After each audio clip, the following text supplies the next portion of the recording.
মৃত্যু এমন একটা বিষয় যে প্রত্যেক প্রাণী যে মৃত্যুর স্বাদ আস্বাদন করতে হবে, এই কথাটিকে আল্লাহ তাআলা কোরআনে কারিমে 3 জায়গায় পৃথক করে আলাদা আলাদা করে বিভিন্ন অ্যাঙ্গেল থেকে আলোকপাত করেছেন। তন্মধ্যে থেকে একটি জায়গা হলো সূরা আলে ইমরানের 185 নম্বর আয়াত। এই আয়াতে আল্লাহ রাব্বুল আলামিন বলেছেন, কুল্লু নাফসিন যায়িকাতুল মাউত, সকল প্রাণীকে মৃত্যুর স্বাদ নিতে হবে। এটিকে ডিনাই করার কোনো স্কোপ নাই, সুযোগ নাই। প্রত্যেক প্রাণীকেই মৃত্যুবরণ করতে হবে। যদি এখানেই শেষ হয়ে যেত তাহলে ব্যাপারটা খুব বড়সড় কিছু হতো না। আল্লাহ তাআলার অনেক সৃষ্টি আছে, একটা গাছেরও প্রাণ আছে, একটা সময় প্রাণ শেষ হয়, শুকিয়ে যায়, কাষ্ঠ হয়ে যায়। তো আমরাও এক সময় মরে শেষ হয়ে যেতাম। ব্যাপারটি যদি এটুকু হতো তাহলে আর খুব বেশি এটা নিয়ে টেনশন করার বিষয় ছিল না। কিন্তু আল্লাহ রাব্বুল আলামিন এটা মাত্র ভূমিকা পেড়েছেন। এরপরে মূল কথা বলতে গিয়ে ইরশাদ করেছেন যে ওয়া ইন্নামা তুওয়াফাউনা উজুরাকুম ইয়াউমাল কিয়ামা। আসল ইস্যু হলো মৃত্যুবরণ করতে হবে, এটা বড় বিষয় না। বড় বিষয় হলো যে এরপর তোমাদেরকে কিয়ামত দিবসে আল্লাহ তাআলা তোমাদের জীবনের ছোট বড় প্রতিটি বিষয় সম্পর্কে পুঙ্খানুপুঙ্খ হিসেব করে তার পুরস্কার কিংবা তিরস্কার, শাস্তি কিংবা আল্লাহর পক্ষ থেকে উপঢৌকন, উপহার, বিনিময় আল্লাহ তাআলা তোমাদেরকে সেদিন বুঝিয়ে দিবেন। ফামান যুহযিহা আনিন নারি ওয়া উদখিলাল জান্নাতা ফাকাদ ফাজ। সেদিন যে ব্যক্তি আল্লাহর পক্ষ থেকে তার জীবনের আমলনামা অ্যানালাইসিস করার পর, মূল্যায়ন করার পর এই ঘোষণা পাবে যে তাকে জাহান্নাম থেকে মুক্ত ঘোষণা দেওয়া হয়ে গেছে এবং তাকে জান্নাতি এই ঘোষণা দেওয়া হয়ে গেছে, এই কথা যেই ব্যক্তি শুনতে পাবে এবং এই নিউজটা যে পাবে, এই বার্তাটা যে পাবে, ফাকাদ ফাজ। এই হলো পৃথিবীতে একমাত্র ব্যক্তি যে বলতে পারে আমি সফল হয়ে গেছি। এই সফলতার পর আর কোনো ব্যর্থতা কখনো তাকে স্পর্শ করতে পারে না।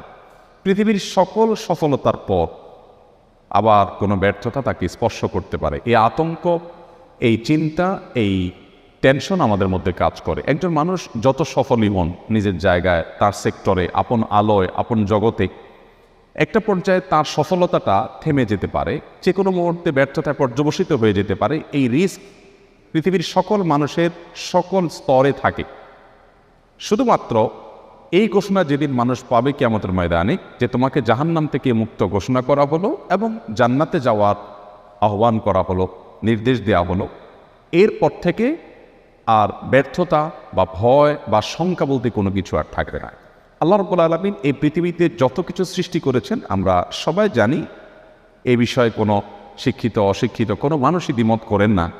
সেটি হলো এই পৃথিবীর সকল উপভোগের বিষয়গুলো, প্রথমত এগুলোতে প্রাপ্তির কোনো নিশ্চয়তা থাকে না। আমরা যে স্ট্রাগল করি, চেষ্টা করি কোনো একটি জায়গা যাওয়ার, সেটি পাবো যে কোনো গ্যারান্টি থাকে না, এক।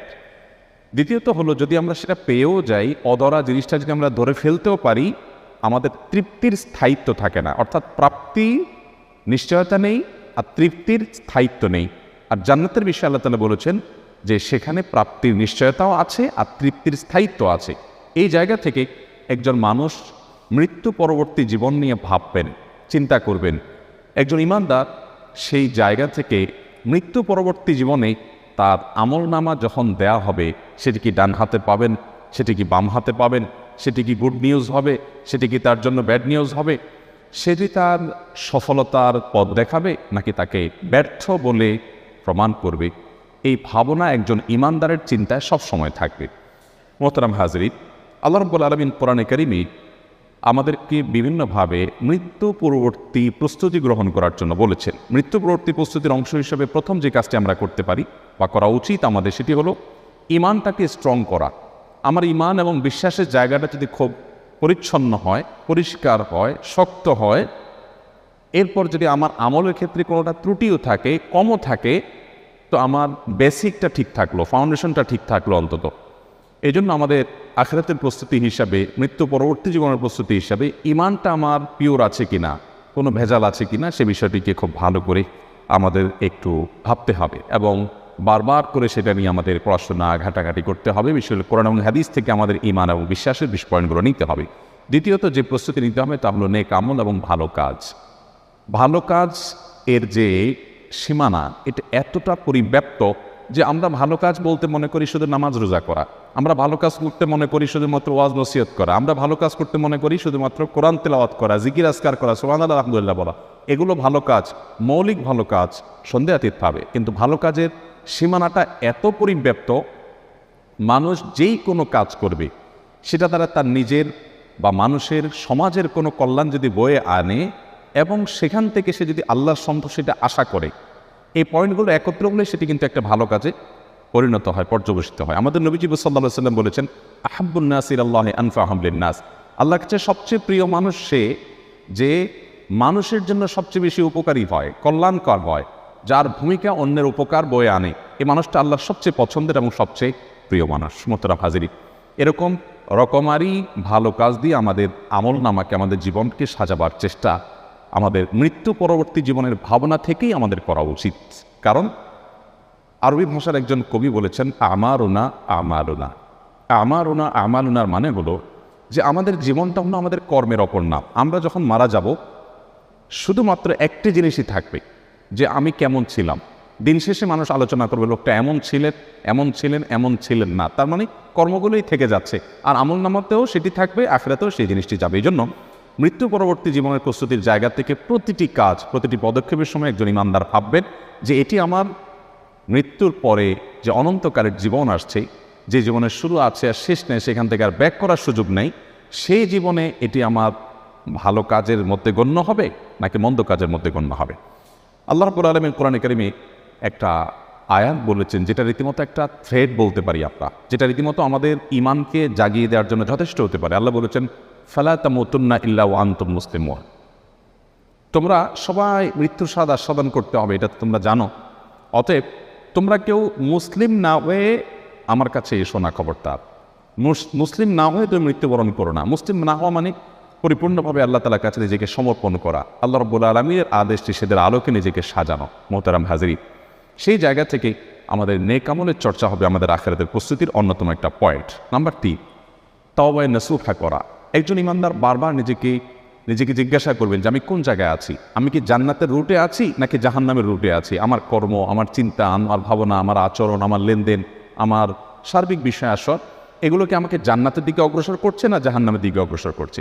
যদি আমি ভুল পথে কিছুটা অগ্রসর হই, তাহলে থেমে গিয়ে রুটটা চেঞ্জ করা, এটার নামই তওবা। তওবা শব্দের অর্থই হলো ফিরে আসা, তার মানে ভুল থেকে ফিরে আসা। প্রতিনিয়ত ইমানদারি কাজটি করতে থাকবে এবং সেই সাথে আল্লাহর কাছে ইস্তিগফার করতে থাকবে। এটি তার আখিরাত এবং পরকালের ভাবনা থেকে। পরকালের ভাবনা এমন একটা জিনিস, এটি যদি কোনো মানুষের মধ্যে চলে আসে, তাহলে তাকে সৎ করবার জন্য পৃথিবীর কোনো মনিটরিংয়ের প্রয়োজন আর হবে না।